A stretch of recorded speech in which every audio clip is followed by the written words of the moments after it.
Hi friends, అందరికీ customer అయితే మనకు కొన్ని డైలీ వేర్ శారీస్ ఇచ్చారండి. వీటి కోసం అయితే బ్లౌజ్ని అయితే నేను ఒక్కొక్క మోడల్ స్టిచ్ చేశాను. బ్లౌజులు డిఫరెంట్గా స్టిచ్ చేసుకుంటే శారీ లుక్ అనేది మారిపోతుందండి.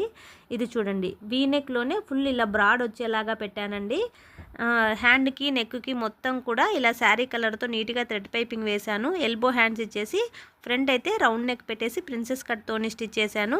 బ్యాక్ పార్ట్లో అయితే శారీ క్లాత్తోనే ఇలాగా థ్రెడ్స్ కూడా పెట్టేసి ఇలాగ హ్యాంగింగ్స్ అయితే ఇచ్చాను. ఇది వచ్చేసి బ్లాక్ శారీలో బ్లౌజ్ అండి. దీనికైతే ఈ విధంగా బెలూన్ హ్యాండ్స్ని అయితే స్టిచ్ చేశానండి. హ్యాండ్కి లైనింగ్ అయితే ఏం వేయలేదు. అలా ఇలాగా 1/4 ఇంచి వచ్చేలాగా పట్టీని కూడా స్టిచ్ చేశానండి. మొత్తం కూడా సిల్వర్ కలర్తో థ్రెడ్ పైపింగ్ అయితే వేశాను. ఇది వచ్చేసి వీనెక్ బ్లౌజు. ఈ బ్లౌజు మొత్తం కూడా దీనికి కూడా అంతే అండి. వైట్ కలర్తో సిల్వర్ కలర్తోని థ్రెడ్ పైపింగ్ వేశాను.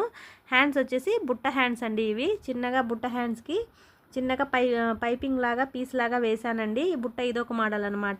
ఈ బ్లౌజ్ యొక్క కటింగ్ వీడియో మన ఛానల్లో ఉందండి, తప్పకుండా చెక్ చేయండి. కొత్త వారికి అయితే చాలా బాగా యూజ్ అవుతుంది. వీ నెక్ బ్లౌజ్ని ఏ విధంగా కట్ చేసుకోవాలి అనేది మన ఛానల్లో ఉంది. ఫ్రంట్ పార్ట్లో అయితే ప్రిన్సెస్ కట్తోని వస్తుంది. హ్యాండ్స్ అయితే ఇలాగా బఫ్ హ్యాండ్స్ వస్తాయండి. బాగా ట్రెండీగా ఉంటాయన్నమాట. లైనింగ్ వేయకపోవడం వల్ల సరిగా తెలియలేదు, చాలా బాగా వచ్చిందండి. ఇదండి వీడియో నచ్చితే లైక్ చేయండి, ఛానల్ని సబ్స్క్రైబ్ చేసుకోండి. Thank you.